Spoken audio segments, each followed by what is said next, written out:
संख्या 20 से 20 ना 20 आप कल्पना इसलिए 20 करने से पहले हम प्रार्थना करेंगे। ओम नमो भगवते वासुदेवाय। ओम नमो भगवते वासुदेवाय। ओम नमो भगवते वासुदेवाय।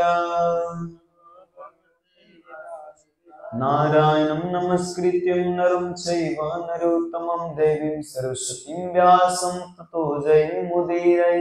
नष्टप्रायेषु भद्रेषु नित्यं भागवत सेवया भगवती उत्तमश्लोके भक्तिर्भवति नैष्टिकी।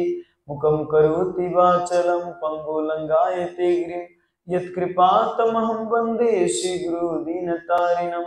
श्री चैतन्य ईश्वरं श्री परमानंद माधवं। हरि ओम तत्सत। हरि ओम तत्सत। हरि ओम तत्सत। प्रभुपाद की जय। तो श्लोक इस प्रकार है। यो विद्यानुपहतोऽपि दर्शार्थवृत्त्या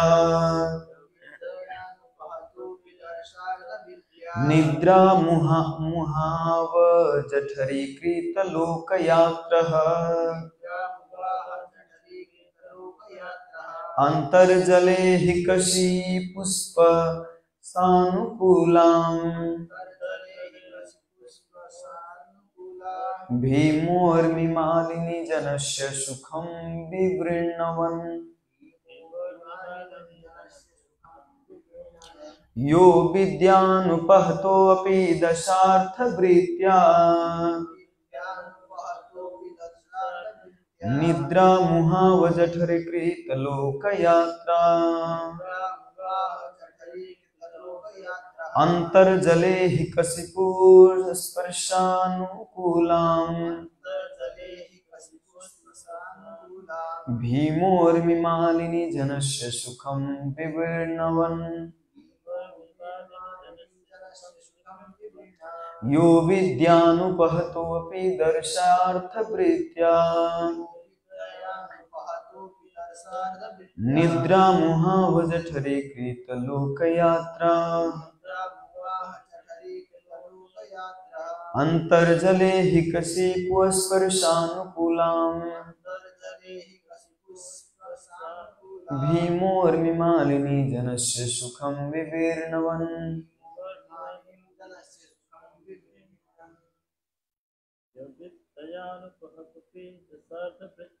यो विद्यानुपहतोऽपि दर्शार्थवृत्त्या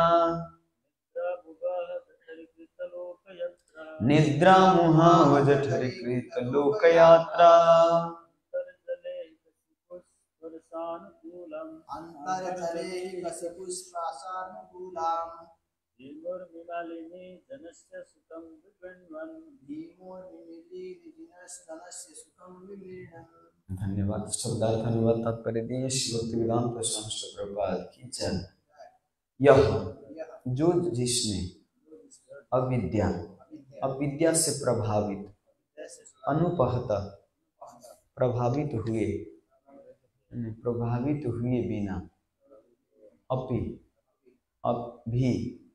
दशार्थ 5 वृत्तियां अनोन्य क्रिया निद्रा नींद उवाह स्वीकार किया जठरी उदर में भीतर कृत ऐसा करते हुए लोक यात्रा विभिन्न जीव को पालन पोषण अंतः जले प्रलय रूपी जल के भीतर अहि कशिपु सर्पशय्या पर स्पर्श अनुकूलाम स्पर्श के लिए सुखी भीम उर्मी प्रचंड लहरों की मालिनी श्रृंखला जनस्य बुद्धिमान पुरुष सुखम सुख विवृणवन प्रदर्शन करते हुए। अनुवाद इस प्रकार है। हे प्रभु, आप उस प्रलय कालीन जल में शयन करने के आनंद लेते हैं जहां प्रचंड लहरें उठती रहती है और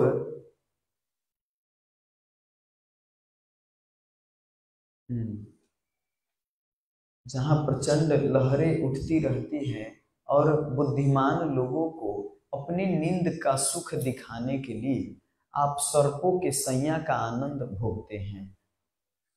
उस काल में ब्रह्मांड के सारे लोग आपके उदर में स्थित रहते हैं। तात्पर्य, ऐसे लोग जो अपनी शक्ति की सीमा से परे नहीं सोच पाते, कुएं के उन मेंढकों के समान हैं जो विशाल प्रशांत महासागर की लंबाई चौड़ाई की कल्पना नहीं कर सकते। ऐसे लोग जब यह सुनते हैं कि भगवान तो ब्रह्मांड के विशाल सागर में अपनी सैया पर शयन करते हैं, तो वे इसे गप मान बैठते हैं। उन्हें आश्चर्य होता है कि कोई किस तरह पानी में लेटकर सुखपूर्वक सो सकता है, किंतु थोड़ी सी बुद्धि लगाने पर इस मूर्खतापूर्ण आश्चर्य को कम किया जा सकता है। समुद्र की तली में ऐसे विविध जीव जो भोजन करने, सोने, रक्षा करने तथा संभोग करने जैसे भौतिक शारीरिक कार्यों में भी आनंद लेते हैं। यदि ऐसे नगण्य जीव जल के भीतर जीवन का आनंद ले सकते हैं, तो सर्वशक्तिमान परमेश्वर सर्प के शीतल शरीर पर क्यों नहीं सो सकते? सागर के प्रचंड लहरों की उथल पुथल का आनंद क्यों नहीं ले सकते? भगवान की विशेषता यह है कि उनके सारे कार्य दिव्य होते हैं और वे काल दिक का सीमाओं से बाधित हुए बिना कुछ भी तथा सब कुछ कर सकते हैं। वे भौतिक मान्यताओं के प्रति उदासीन रहकर अपना दिव्य आनंद भोग सकते हैं। श्री प्रभुपाद की जय। ओम अज्ञानतिमिरन्धस्य ज्ञानञ्जनशलाकया चक्षुर्मीलितं येन तस्मै श्रीगुरुवे नमः। श्रीचैतन्यमनोभीष्टं स्थापितं येन भूतले स्वयं रूप कदा मह्यं ददाति स्वपदान्तिकं। वन्देऽहं श्रीगुरु शिवतापदकमलं श्रीगुरु वैष्णवांश श्रीरूपं साग्रजातं सहगण रघुनाथान्वितं तं सजीवं साद्वैतं सावधूतं परिजन सहितं कृष्ण चैतन्य देवं श्री राधा कृष्ण पादान सहगण ललिता श्री विशाखान्वितांश। हे कृष्णा करुणा सिंधु दीनबंधु जगतपते गोपीश गोपिका कांत राधा कांत नमस्तुते। तप्त कांचन गौरांगी राधे वृंदावनेश्वरी विश्वभानुसुते देवी प्रणमामि हरिप्रिये। वाञ्छाकल्पतरुभ्यश्च कृपा सिन्धुभ्यैव च पतितानं पावनेभ्यो वैष्णवेभ्यो नमो नमः। नमो ओं विष्णुपादाय कृष्णपृष्ठाय भूतले श्रीमते भक्तिवेदांत स्वामी इति नामिने। नमस्ते सरस्वती देवी गौरवाणी प्रचारिणी निर्विशेष शून्यवादी पाश्चात्य देशतारिणी। जय श्री कृष्ण चैतन्य प्रभु नित्यानंद श्री अद्वैत गदाधर शिवासादि गौर भक्तवृंद। हरे कृष्ण कृष्ण कृष्ण हरे हरे, हरे राम राम राम हरे हरे। श्री प्रभुपाद की जय। तो आज के अध्याय में, श्लोक में, अध्याय का नाम है सृजन शक्ति के लिए ब्रह्मा द्वारा स्तुति। सृष्टि करने के लिए सबसे पहले ब्रह्मा जी ने भगवान की स्तुति की और प्रार्थना कर रहे हैं कि वास्तव में मैं ये संसार की रचना करने से पहले आप हमें शक्ति प्रदान कीजिए कि मैं किस तरह इसका सृष्टि करूं। तो हम शिष्य का भी कर्तव्य यही होता है, गुरु से यही सीखे कि मैं संसार में कैसे प्रचार करूं। इससे पहले, प्रचार करने से पहले तो गुरु से सीखना पड़ता है। हर कार्य के पीछे कोई न कोई आगे वाला रहता ही, सिखाने वाला। तो ब्रह्मा जी के भी आगे है कोई सिखाने वाला। लेकिन इस श्लोक में एक बड़ी आश्चर्य की बातें हैं भौतिकवादी व्यक्ति के लिए।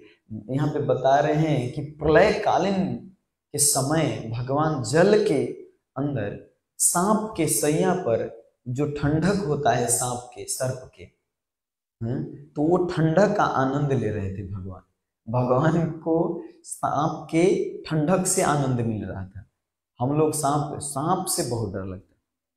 बड़ो भूत प्रेत से डर नहीं लगता, लेकिन सांप से बहुत डर लगता है, क्योंकि उनका सांप, कितने लोग तो हाथ में पकड़ते हैं, है ना।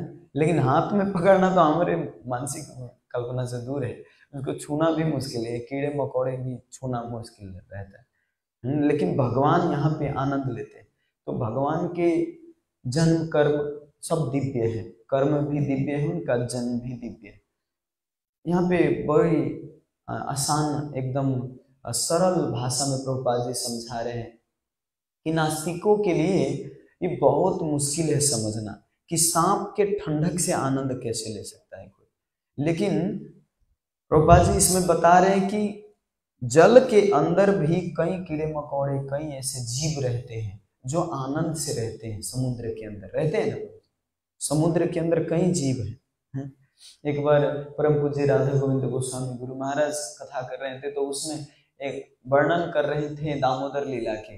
इति दीक्षलीला भी आनंद कुंडे स्वघोषम निमंजंतम आख्यापयन्तम तदीयेषु तागेषु भक्तैर्जिता त्वं पुनः प्रेमतास्त्वं सता वृत्तिबंदे। गुरु महाराज इस श्लोक की चर्चा कर रहे थे। इति दीक्ष लीला भी आनंद कुंडे, भगवान का जो लीला है वो आनंद के कुंड है। आनंद ही नहीं केवल कुंड है, उसमें कोई डूबे तो आनंद ही मिलेगा उनको। तब एक शिष्य उसी में उठ के और प्रश्न करते हैं, महाराज जी वैसे समुद्र में भी डूबते हैं तो मर जाता है आदमी, है ना? आप कह रहे हैं आनंद के कुंड में, तो आखिर कहीं भी न तो डूबना ही हुआ ना, चाहे समुद्र में डूबे चाहे आनंद के कुंड में डूबे, आखिर तो डूब गए ना। उनका प्रश्न ये था कि आखिर कहीं भी डूबे लेकिन डूब गए ना। आनंद का भी कुंड है तो उसमें डूब गए तो हो सकता है मर जाए। तो हम लोग अपनी कल्पना से ये चिंतन करते हैं कि हम इस समुद्र में डूबते हैं, हम पानी में डूबते हैं तो मर जाते हैं, हो सके हम भी मर जाएं, वो कोई भी नहीं रह सकता, हम अपनी कल्पना से। लेकिन प्रभुपाद जी बड़ी सरल उत्तर देते, उसमें तो हजारों लाखों मछलियां रहती है पानी में, है ना? पानी में तो आनंद से रहती हो, बरु पानी से मछली को बाहर निकाल दीजिए तो उनका आनंद खत्म हो जाएगा, वो मर जाएगा। तो सबका आनंद अलग अलग है। तो भगवान जो सर्वशक्तिमान है तो वो आनंद क्यों नहीं ले सकते पानी में? जब जीव ले सकता है, जीवात्मा आनंद ले सकता है पानी के अंदर, तो भगवान सांप से आनंद क्यों नहीं ले सकते, पानी में आनंद क्यों नहीं ले सकते? और हम भगवान की तो बात छोड़िए, हम इसी संसार में किसी जीव के बारे में नहीं समझ सकते, है ना? जीव की तो बात छोड़िए, आचार्यगण जितने लीला किए हैं, आचार्य के जीवन में जितने घटना घटा है, जैसे शिल प्रभुपाद जी, शिल प्रभुपाद जी जीवन में इतने संघर्ष किए, इतने संघर्ष किए, इतने संघर्ष किए कि उस संघर्ष को सुन के हमको लगता है कोई काल्पनिक जैसा लगता है ना? अभी किसी को बताएं, अब अगर 10,000 साल के बाद, 100 साल के बाद ही अगर बताया जाए इस प्रभुपाद लीला अमृत को, तो लगेगा काल्पनिक, कोई है था कि नहीं, बूढ़ा व्यक्ति था कि नहीं, है ना? एक कोई किताब लिखने वाला कोई बाद में जाके ही लिख दिया क्या? सब कुछ के हम कल्पना ही करेंगे, केवल हमारे समझ से बाहर है, दिमाग से बाहर है। शिल प्रभुपाद जी किताब जब लिखते थे तो रात भर जग जग के लिखते थे, 2 घंटा केवल सोते थे। ये बात हमको लगता है एक स्टोरी की तरह, है ना? प्रभुपाद जी कई ऐसी घटना है, जैसे प्रभुपाद जी कई चमत्कार की, है ना? रशिया में एक माता जी थी, अन्नपूर्ण माता जी, है ना? अन्नपूर्ण माता जी का सेवा था बुक डिस्ट्रीब्यूशन, तो बुक डिस्ट्रीब्यूशन करते थे, किताब वितरण करते थे। किताब वितरण करते करते रशिया में उस समय बहुत कर्फ्यू लग गया था, तो वहाँ पे जैसे यहाँ पे पुलिस होता है, वहाँ पे आरजीपी वाले होते, तो आरजीपी वाले उनको पकड़ लिए और पकड़ के उनको जेल में डाल दिए, माता जी को जेल में डाल दिए। जेल में डालने के बाद अब माता जी देखिए, भक्त तो कहते हैं ट्रेन में जाइए फ्री, और टिकट जो टीटी होता है वो टीटी पकड़ी है तो गुरु महाराज जी कहते हैं टीटी पकड़ी है तो खाना हुए फ्री। ट्रेन में भी जाए फ्री और टीटी पकड़ी है तो जेल में डालेंगे, और जेल में डालने के बाद खाना भी फ्री, और खाना खाने के बाद माला भी फ्री, माला भी फेरना है और खाना भी फिरना है। तो सब कुछ फ्री फ्री फ्री। भक्त कहीं भी जाते तो उस समय को उपयोग करते हैं, है ना। अमोघ लीला प्रभु को पूछे थे कि आपको गोवर्धन में जाने का क्या मौका मिला, तो आप इसको अपॉर्चुनिटी समझते हैं कि आप इसको श्राप मानते हैं। प्रभु जी बोले हम तो इसको अपॉर्चुनिटी मानते हैं, हमारा सौभाग्य की गोवर्धन में इतने दिन रहने के लिए। लेकिन जो न्यूज वाले थे उनको तो दिमाग से बाहर है, उनको लगता है गोवर्धन में 1 महीना इनको दंड मिलना मतलब ये बहुत बड़ा दंड है। लेकिन प्रभु जी बोले कि देखिए हम ये नहीं चाहते कोई कंट्रोवर्शियल हो, बार बार ऐसा मौका मिले, लेकिन अब आ जाता है जीवन में तो उसको दंड के रूप में भी आए जीवन में, तो उस दंड को भगवान की सेवा में उपयोग कर देते, उसको कृष्ण कॉन्शियसनेस भगवान की सेवा के अनुसार चलाते, तो फिर वो सेवा हो जाता है। तो वैसे ही माता जी को जेल में डाली, जेल में डालने के बाद माता जी जेल में ही प्रीचिंग करने लग गए सबको। हाँ, वहीं पे नाम प्रचार करते, तो वहीं पे भगवत गीता के बुक डिस्ट्रीब्यूटर तो क्या कहते हैं सबसे बड़ा प्रीचर होता है ना। अगर जैसे वॉशिंग मशीन होता है कपड़े धुलाई का, है ना, वो क्या कहते हैं आप, ये फ्लोर मशीन होता है वैक्यूम, है ना, तो ये फ्लोर मशीन सफाई करता है फ्लोर को। लेकिन ईगो ईगो ईगो सफाई करना है, आपका ईगो हटाना है, तो सबसे बड़ा औषधि है ये बुक डिस्ट्रीब्यूशन। कैसे कैसे का ईगो चूर्ण कर देता है सीधे एक बार में। अरे इतना हट्टे कट्टे हो के तू क्या कहते हैं भीख मांग रहा है, और भिखारी भी कहता है हमारा धंधा चौपट करने आया है तू, हम भीख मांग रहे हैं, तो हरे कृष्णा वाला आके यहाँ पे हमारा धंधा चौपट करना है। तो इतनी बड़ी बेइज्जती होता है। गिरिराज प्रभु सरकारी नौकरी, प्रभु जी बुक डिस्ट्रीब्यूशन में गए, एक कोई अप्रोच की, वो तो दुकान वाला खूब डांट दिए इनको बोले कि आप इतने जॉब वाले सरकारी नौकरी वाले हो के किताब वितरण करने पैसा कमाने के लिए। प्रभु जी तो जवाब ही नहीं दे पाए, बोले कि कौन बोला है आपको ये, अर्जुन ने तो, अर्जुन को तो फ्री में ज्ञान मिला था कृष्ण से, और आपने तो पैसा लेके ये ज्ञान बांट रहे हैं। भगवान कृष्ण ज्ञान दिए थे अर्जुन को तो कोई पैसा थोड़ी लिए थे, लेकिन आप तो पैसा ले रहे हो इस ज्ञान का। तो प्रभु जी को बुद्धि मिला। फिर देखिए ददामी बुद्धि योगम तम ये न मामुपयंती थे, भगवान उसको बुद्धि प्रदान करते हैं जब आप कृष्ण सेवा के लिए कार्य करते हैं। प्रभु जी भी बता रहे थे, वेबसाइट प्रफुल्ल प्रभु जी वेबसाइट बना रहे थे, तो कह रहे थे प्रभु जी मैंने जीवन में पहली बार ऐसा वेबसाइट बनाया, पहली बार, मैं कभी भी ऐसा सोचा नहीं था कि ऐसा वेबसाइट मैं बना पाऊंगा, और ऐसा बन गया, है ना। ये गिरिराज महाराज का गोवर्धन पूजा था कल, यश प्रभु बता रहे थे, प्रभु जी बता रहे थे कि प्रभु जी मैंने जीवन में पहली बार ये गोवर्धन जी का ऐसा मैंने श्री हरिदेव का बनाया विग्रह, है ना। लेकिन पहली बार इतना सुंदर बना, इतना सुंदर बना कि काठमांडू से फोन आया कि प्रभु जी आप ऐसा कैसे बनाए, कितना अच्छा बनाए, हमारे काठमांडू में आइए बनाने हैं। तो देखिए भगवान की सेवा के लिए जब पूरा निस्वार्थ भाव से करते हैं तो आपके पास कैसा भी ज्ञान हो, तोड़ मरोड़ वाला ज्ञान, फिर भी उसको अच्छा वाला ज्ञान मिलता है। वैसे माता जी जेल के अंदर इतना अच्छा प्रीचिंग करने लगे, इतना अच्छा प्रीचिंग करने लगे कि वहां पर सब भक्त बनने लगे, हरे कृष्णा जप करने लगे अन्नपूर्णा माता जी के प्रचार से, सब प्रचार कर, अब सब नाम जप कर रहे थे। अब जेलर सोचने लगे वहां के रशिया के, वो तो कट्टरपंथी थे ही प्रभुपाद जी के, ये तो सनातन धर्म का प्रचार कर रहे हैं। तो अब सोचे ये जितना पुलिस थे, सोचे कि इनको अगर निकालता हूं, मारता हूं, तो इनके जितने भक्त हैं वो विरोध करेंगे कि बिना गलती के आपने निकाला या मारा। वो सोच रहे थे इनको मार ही दे अन्नपूर्णा माता जी को, लेकिन वहां के भक्त विरोध करे। इसीलिए सिंपल फंडा इसका क्या है, कोई जो टोना जोगी होता है, जो तांत्रिक होता है, उस तांत्रिक को बुला के और सिंपल इसके अंदर पिशाच, भूत पिशाच घुसा दे, है ना। कोई भूत पिशाच आएगा, इसको अंदर से ही घुस के और इसको पागल कर दे, ये खुद तड़प तड़प के मर जाए। तो ऐसे वो वहाँ के जो पुलिस थे, वो एक तांत्रिक, रशिया जो है ना ऋषि का देश है, ऋषि लोग वहां पे बहुत तांत्रिक रहता है। इस संसार में कोई सबसे बड़ा तांत्रिक देश है तो रशिया है, पत्री प्रभु जी बता रहे थे। वहाँ पे हमारे माधुर्य कदम्बनी माता जी वो भी तांत्रिक है, लेकिन वो भक्त बन गए हैं। तो इसीलिए वो तंत्र का यूज नहीं करते। अभी भी उनका जटाएं इतना बड़ा बड़ा है, डर भी लगता था हमको शुरू शुरू में, लेकिन माता जी अभी तो कृष्ण को बहुत कृष्ण कथा करते हैं तो बहुत अच्छा लगता है। लेकिन वहां पे तांत्रिकों का बहुत वो है बोलबाला। तो एक तांत्रिक आया, माता जी ही तांत्रिक, लेडीज तांत्रिक, और पुलिस वाला उनको बताया कि इनको ऐसे भूत पिशाच ऐसे लड़ाना है, चुड़ैल घुसा के इसको पागल करना है, मारना है। वो माता जी के सामने रख दिए, चेयर पे बैठा दिए, और उनके सामने अब वो क्या क्या करने लगे, जो भी कार्य करना था वो कर रहे थे।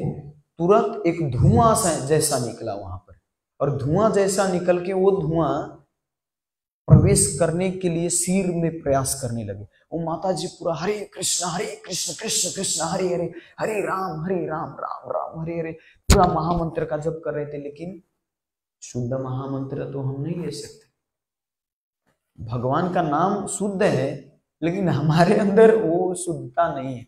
इसीलिए वो महामंत्र की प्रभावित था, फिर भी वो प्रवेश तो नहीं कर पा रहे थे, लेकिन वो जा भी नहीं रहे थे। जो पिशाच थे वो धुआं के रूप में प्रवेश करना चाह रहे थे। तो उस समय अब माता जी के ध्यान में तुरंत आया, नमो विष्णुपादाय कृष्ण पृष्ठाय भूतले श्रीमते भक्ति वेदांत स्वामी इति नामिने नमस्ते सरस्वती देवी गौरवाणी प्रचारिणी निर्विशेष शून्यवादी पाश्चात्य देश तारिणी। प्रभुपाद जी के प्रणाम मंत्र पूरा जोर जोर से बोलने लगे। तुरंत तो वो धुआं तुरंत लौट गए वो तांत्रिक के पास। वो तांत्रिक सीधा उठ के कह रहे हैं उनको, पुलिस को, मैं तो नहीं, अब मैं तो जाता हूं यहां से, अब हमसे ही कार्य नहीं होगा। कह रहे थे अरे अभी तो आप तंत्र का प्रयोग कर रहे थे, अभी आप करे, मैं जा रहा हूं, अब क्या हुआ? तो कह रहे थे अरे आप देख नहीं रहे हैं, वो माता जी के आगे, एक लेडीज के आगे एक बूढ़े व्यक्ति लाठी लेके खड़ा है, वो बोल रहा है कि इसमें प्रवेश मत करना। तो देख के अरे बाप रे बाप, तो पुलिस नहीं देख पा रहे थे, लेकिन ये तांत्रिक देख पा रहे थे प्रभुपाद जी को, तब जाके वहां से लौट गए। तो प्रभुपाद जी के प्रणाम मंत्र बहुत पावरफुल है, इसीलिए हम लोग प्रणाम मंत्र हर जगह पे कहीं भी प्रणाम करते हैं, चाहे देवी देवता के मंदिर में जाए, कहीं भी जाए, तो हम पहले प्रभुपाद जी के प्रणाम मंत्र, अपने गुरु महाराज के प्रणाम मंत्र हम करके तब हम समर्पण करते हैं, या चैंटिंग करने से पहले प्रभुपाद जी के मंत्र जप करके तब हम करते हैं, क्योंकि हम उतना शुद्ध नहीं है जो हम महामंत्र शुद्ध ले सके। इसीलिए हम गुरु के थ्रू हम नाम जप करते हैं, गुरु के प्रणाम मंत्र, हो सके तो ओम अज्ञानतिमिरन्धस्य पूरा प्रार्थना करके तब चैंटिंग शुरू कीजिए, है ना। या भगवान के भोग लगाते समय भी भगवान पहले प्रभुपाद जी के प्रणाम मंत्र आता है ना। तो प्रभुपाद जी के प्रणाम मंत्र वास्तव में बहुत पावरफुल है। तो प्रभुपाद जी के इस चमत्कार को भी आदमी लोग नहीं समझ सकते कि प्रभुपाद जी के भक्त ऐसा कर सकता है, तो प्रभुपाद जी कैसे हो सकते हैं, है ना। इस प्रभुपाद जी के चमत्कार को नहीं समझ सकते। तो कई ऐसे चमत्कार किए हैं, जैसे एक क्या कहते हैं, रिपोर्टर था, एक रिपोर्टर प्रभुपाद जी से पूछे थे कि स्वामी जी, मैंने बाइबल में पढ़ा था कि बाइबल में यीशु जो है, यीशु एक हिमाल पर रहते थे, और हिमाल पर वो रहते रहते तपस्या किए, और तपस्या करने के बाद उनको एक ज्योति आया, और उस ज्योति से आवाज आया, प्रेरणा मिला कि तुम प्रचार करो, यीशु बताए, और तब इसके बाद उन्होंने प्रचार किया। तो क्या ऐसे ही प्रेरणा आपको भी मिला है कृष्ण से? जो आपने इतने सारे ग्रंथ रचना किए, वो साधारण बात तो नहीं है ना, इतने सारे ग्रंथ रचना किए तो ये साधारण बात नहीं, इसीलिए आपको लगता है कि कृष्ण से प्रेरणा मिला। तो प्रभुपाद जी जवाब देने वाले थे, उसी समय उनके शिष्य वहां पे जवाब देने लगे। उनके शिष्य आगे बढ़ के कहते हैं, नहीं नहीं, हमारे श्रील प्रभुपाद जी को प्रेरणा मिला था, स्वयं कृष्ण आके उनको बोले कि तुम किताब लिखो, ऐसे हमारे प्रभुपाद जी को ऐसे बोले। हाँ, हमारे प्रभुपाद जी को भी कृष्ण से ही प्रेरणा मिला। शिष्य बोल पड़े, तो प्रभुपाद जी उनको ऐसे हाथ कह के और पीछे करते हैं, और प्रभुपाद जी कहते हैं उनको कि कृष्ण से ये जो मेरा शिष्य झूठ बोल रहा है, कृष्ण से प्रेरणा नहीं मिला, कृष्ण स्वयं आके हमको बोले और हमने किताब लिखा। कृष्ण स्वयं बोले और मैंने किताब लिखा। वास्तव में आप देखिए कहाँ कहाँ की कोट है, प्रेरणा नहीं, कृष्ण स्वयं बोले। प्रभुपाद जी खुद अपना तात्पर्य कभी कभी पढ़ते तो आश्चर्यचकित हो जाते, मैंने लिखा है। कभी कभी भक्त कोई कार्य करता है, जैसे आप प्रश्न, मैं कैसे ऐसे कर पाए, है ना, कार्य करने के बाद भक्ति आश्चर्यचकित होता है, मैंने किया है, कैसे हो गया मेरे से। ये भगवान स्वयं करवाते हैं कभी कभी। लेकिन कृष्ण प्रभुपाद जी को बोलते थे और लिखते थे। ये हमारी कल्पना से बाहर की बातें है ना, ये नास्तिक लोग नहीं समझ सकते। भगवान की लीला कोई तो दूर, भगवान जब थे इस धरातल पे तो उसमें उस समय भी एक क्या कहते हैं राक्षस थे, वो भी भगवान को नहीं मानते थे। उस समय भी नास्तिक थे तो भगवान को नहीं मानते थे, भगवान बनने का प्रयास किए। उनका नाम क्या था याद है? पौंड्रक। हाँ, पौंड्रक। कृष्ण स्वयं बनना चाहते थे पौंड्रक भगवान के समय। तो आजकल के मनुष्य अगर नहीं मानते थे, कोई साधारण, कोई आश्चर्य की बात नहीं है। प्रभुपाद जी कहते थे इस्कॉन से कौन जा रहा है ये बड़ी बात नहीं है, इस्कॉन में टिक रहा है ये बहुत बड़ी बात है। ये आश्चर्य मत करो कि कोई इस्कॉन छोड़ दिया, ये कोई आश्चर्य की बात नहीं है। इस्कॉन में टिक रहा है ये सबसे आश्चर्य की बात है। इतने भोग होते हुए भी इस्कॉन में कैसे टिक रहा है, ये सबसे बड़ी बात है। वृंदावन की घटना है, वृंदावन में सारा ये चारों तरफ माया ही माया, रजोगुनी, चारों तरफ रजोगुनी है। तो सब छोड़ के और जाते हैं वृंदावन की, हम वहां पे तपस्या करें, वहां पे भजन करें। कोई माया नहीं, कोई रजोगुनी नहीं, कोई तपस्या नहीं, है ना। प्रभुपाद जी जो बोले उसको छोड़ के चुपचाप मायापुर में जाके और वृंदावन में जाके हम वहां पे भगवान का नाम जप करें। प्रभुपाद जी के मिशन में इसे करने की जरूरत, क्योंकि हम माया में हैं, हम बाहर प्रचार नहीं कर सकते, इसीलिए हम जाके वृंदावन वास करेंगे, मायापुर में वास करेंगे। तो वृंदावन में एक भक्त ऐसे ही राधा कुंड में गए थे प्रचार सेंटर छोड़ के। तो वहां पे वो व्यक्ति बोला उनको, ब्रजवासी, कि आप तो प्रभुपाद के फॉलोअर्स हो, प्रभुपाद जी के शिष्य हो, तो आप प्रचार करने क्यों नहीं जाते? राधा कुंड पे क्या कर रहे हैं आप वृंदावन में? आप प्रचार करने बाहर क्यों नहीं जाते? तो वो बोले कि देखिए बाहर बहुत माया का प्रभाव है, रजोगुनी है, तमोगुनी है, इसीलिए माया से बचने के लिए मैं इधर आया, इधर ही भजन करूंगा, इधर ही रहूंगा। तो ब्रजवासी कहता है, देखिए ब्रजवासी कितनी बड़ी बात बोली उनको, बोले कि आपके दादाजी जो थे वो बब्बर शेर थे और आप गिदड़ कैसे निकले? आपके दादाजी तो बब्बर शेर थे, आप गिदड़ निकले। आपके वृद्ध अवस्था में शिल प्रभुपाद जी राधा दामोदर मंदिर छोड़ के अमेरिका गए प्रचार करने, और आप जवान होके कह रहे हो कि मैं वृंदावन में रहूंगा। जवान होके आपको तो प्रचार करने जाना चाहिए, आपके अपने गुरु का पालन करना चाहिए, आज्ञा की।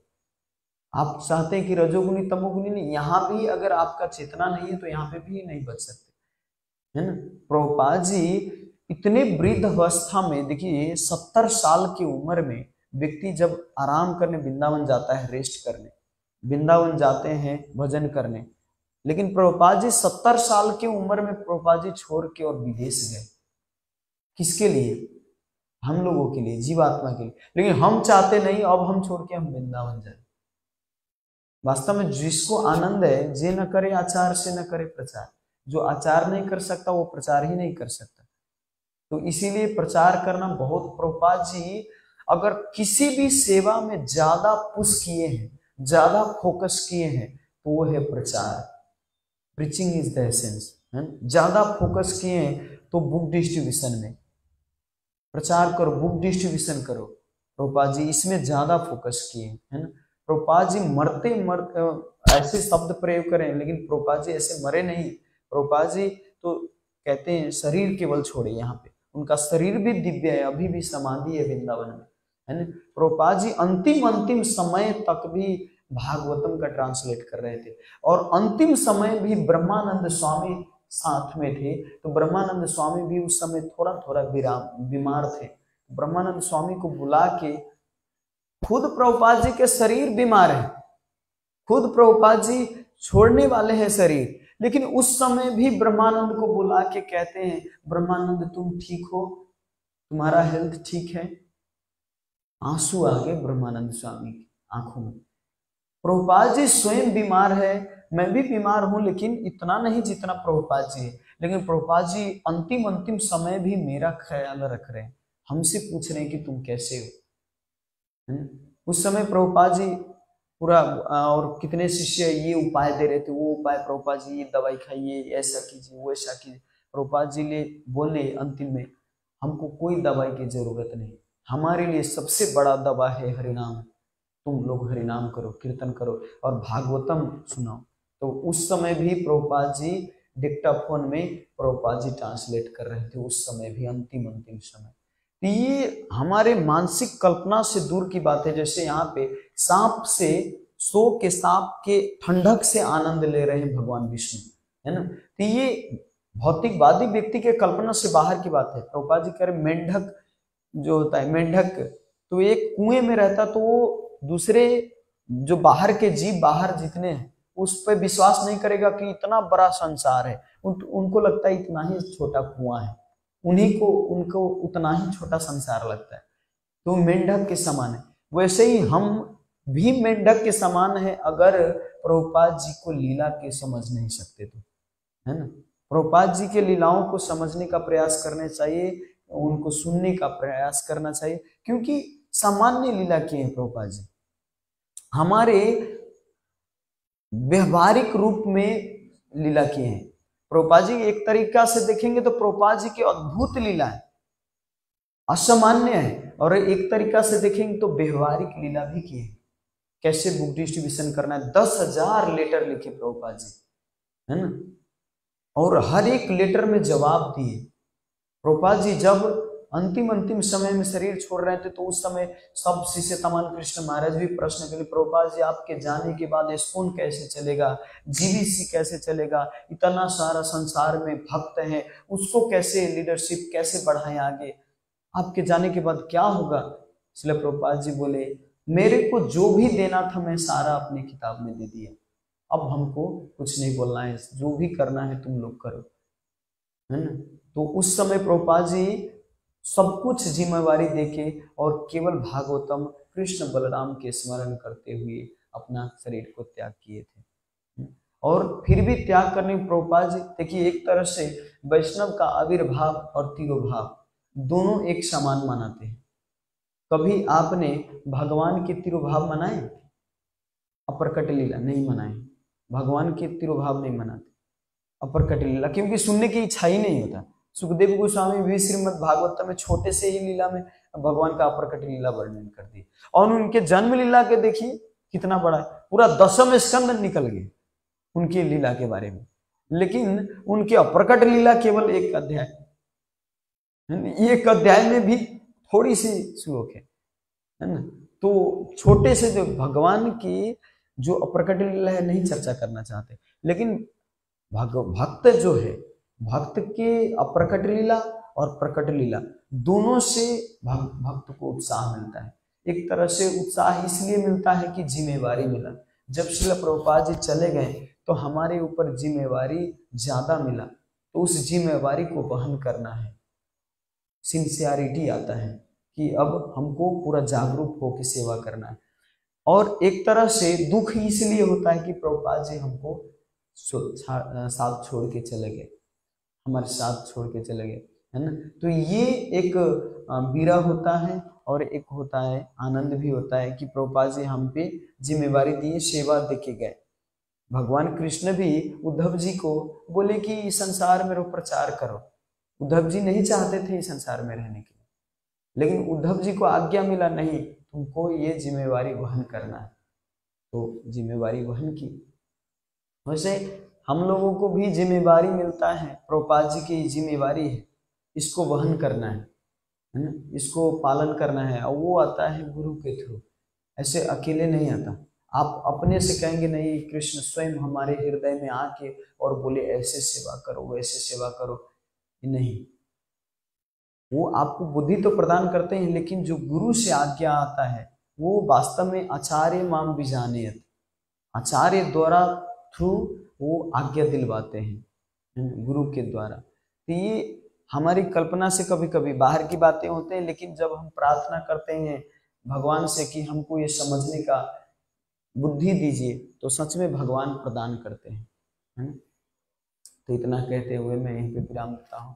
प्रभुपाद जी के कल डिसैपरेंस डे है, प्रकट लीला, है ना। तो कल भी चर्चा होगी प्रभुपाद जी के बारे में। आप लोग जितने लोग सुन रहे हैं आप लोग आ सकते हैं।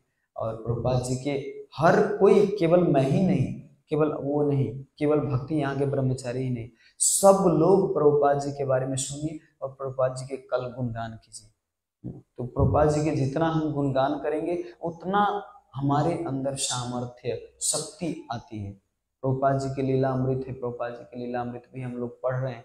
इस कार्तिक महीने के बाद हम लोग भागवत सप्ताह के बाद हम चर्चा करेंगे, तो उसमें भी आप ज्वाइन हो सकते हैं। लेकिन प्रभुपाद जी के लीला, अगर आप भक्ति में आगे बढ़ना चाहते हैं तो प्रभुपाद जी की लीला अमृत पढ़िए, क्योंकि जितना संघर्ष प्रभुपाद जी ने किया है उस संघर्ष को सुन के हमारे अंदर उजागर पैदा होती है कि एक बूढ़े व्यक्ति ऐसा कर सकता है तो मैं क्यों नहीं कर सकता। उतना नहीं करूंगा, मेरे दादाजी उतना किए तो हम थोड़ी सी छोटी सी तो कम से कम कर सकते हैं। प्रभुपाद जी को और ज्यादा खुशी होती है, अरे मैं बूढ़े व्यक्ति हो के कर सकता हूं तो तुम लोग क्यों नहीं कर सकते। प्रभुपाद जी को और खुशी होगी जब कोई अपना से छोटे व्यक्ति करता है और ज्यादा प्रचार करता है, उत्साहित रहता है। हो सके प्रभुपाद जी जैसा हम ना कर सके, लेकिन प्रयास तो करें ना। प्रयास करेंगे तो प्रभुपाद जी प्रयास को देख के ही प्रसन्न हो जाते हैं। ठीक है। हरे कृष्ण। श्रील प्रभुपाद की जय। अनंत कोटि वैष्णविंद की जय। निताय गौर प्रेमानंद।